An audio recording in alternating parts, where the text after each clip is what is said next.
এটা আমি নিতে পারবো না। কেন নিতে পারবে না? কেন? এটা কেমন কথা বললা? তোমার শ্বশুরে তোমার একটা জিনিস দিল আর তুমি নিবা না?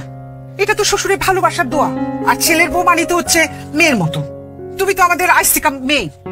এটা নাও, তুমি এটা না নিলে তো তোমার শ্বশুর কষ্ট পাবো, এটা তুমি বুঝো না?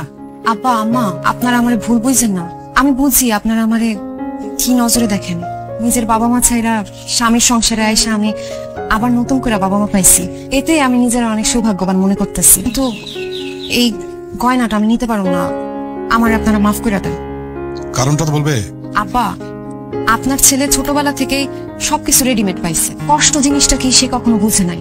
আমি যদি আপনার এই উপহারটা গ্রহণ করি, সে বাড়িতে এসে দেখবে আমার গা ভর্তি গহনা, তখন তার নিজের পরিশ্রম করার কোনো ইচ্ছা থাকবে না। আপনার ছেলে যদি আমার জন্য নিজে টাকা উপার্জন করে কাচের চুরি কিনা দেয়, আমি তাতেই খুশি। আপনারা খালি আমার জন্য দোয়া রাখেন, আমি যেন তারে শুধরাইতে পারি, সে যেন নিজে আমার দায়িত্বটা নেয়। আম্মা, গয়না আমার খুব পছন্দ হয়েছে, আমি এটা নিলাম, কিন্তু এটা আপনার কাছে রাখেন। আমি এতদিন একটা জিনিস ভুল জানতাম।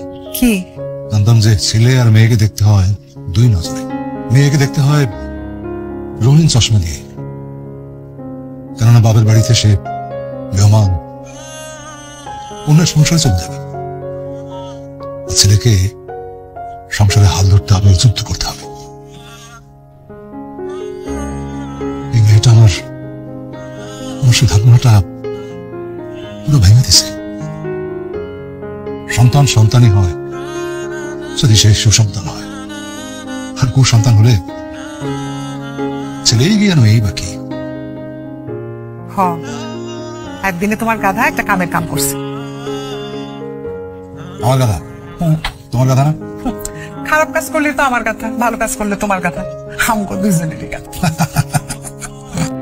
ভিডিওটা ভালো লাগলে যাওয়ার আগে একটা লাইক করে দিবেন।